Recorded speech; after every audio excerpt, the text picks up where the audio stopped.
इस वीडियो में हम बात करेंगे ट्रंप की हत्या के बारे में, ट्रंप के मर्डर के बारे में, क्योंकि ट्रंप की मर्डर की नई प्लानिंग सामने आ रही है।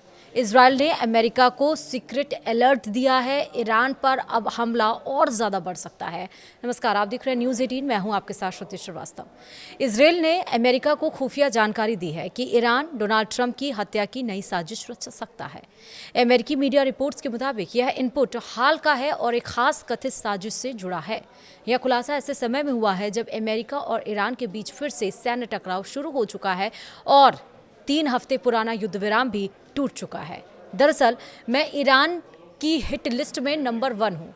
तुर्की में नाटो समिट के दरमियान डोनाल्ड ट्रंप ने जब यह दावा किया था तब इसे उनकी सख्त बयानबाजी माना गया, लेकिन अब इजराइल की खुफिया जानकारी ने इस दावे पर मुहर लगा दी है।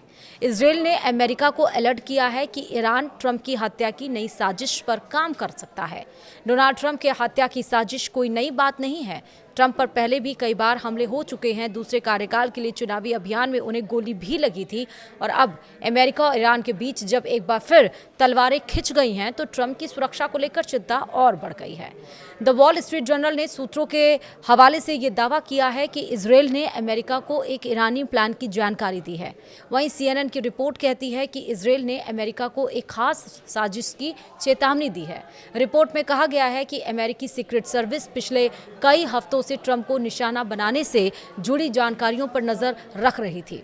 हालांकि इजराइल का इनपुट इन सब से अलग एक नए और विशेष तरह के प्लान से जुड़ा बताया गया है। ट्रंप ने नाटो समिट ने ही अपने हत्या की साजिश का जिक्र किया था, जिसके बाद अटकलें लग रही थी कि उन्हें भी खुफिया जानकारी मिल चुकी थी।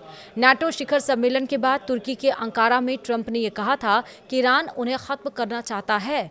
ट्रंप ने कहा था कि ईरान अमेरिका के नेता को खत्म करना चाहते हैं, यानी कि मुझे। मैंने आज सुबह देखा कि मैं उनकी हर लिस्ट में हूँ। यह तब बात सामने आई जब नाटो समिट के दरमियान अचानक ट्रंप ने अपना नया एयरफोर्स 1 छोड़कर पुराने एयरफोर्स 1 से सफ़र करने का फैसला किया।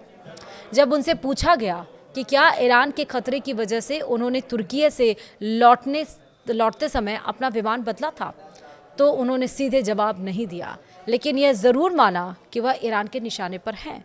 ईरान कई सालों से डोनाल्ड ट्रंप के खिलाफ बदले की बात करता रहा है। बदला ट्रंप के पहले कार्यकाल में लिए गए एक फैसले का। दरअसल जनवरी 2020 में उन्होंने इस्लामिक रिवॉल्यूशनरी गार्ड कॉर्प्स यानी कि IRGC के टॉप कमांडर कासिम सुलेमानी की हत्या का आदेश दिया था। बाद में उन्हें एक ड्रोन हमले में मार भी गिराया गया था। इसी के बाद से ही ईरान लगातार बदले की बात कहता है। ईरान की ओर से कई बार ऐसे एनिमेटेड वीडियो भी जारी किए गए जिसमें ट्रंप की हत्या करते दिखाया गया। वहीं 28 फरवरी 2026 को ईरान पर हमला कर उन्होंने एक नई दुश्मनी पैदा कर दी है। तो अब जहां वार रुक नहीं रहे हैं, एक बार फिर से वार शुरू हो चुके हैं और इस बीच टॉप लीडर देश के सबसे पावरफुल, दुनिया के सबसे पावरफुल कंट्री के, अमेरिका के, वो टारगेट पर है। और किसके? ईरान के। वीडियो में इतना ही।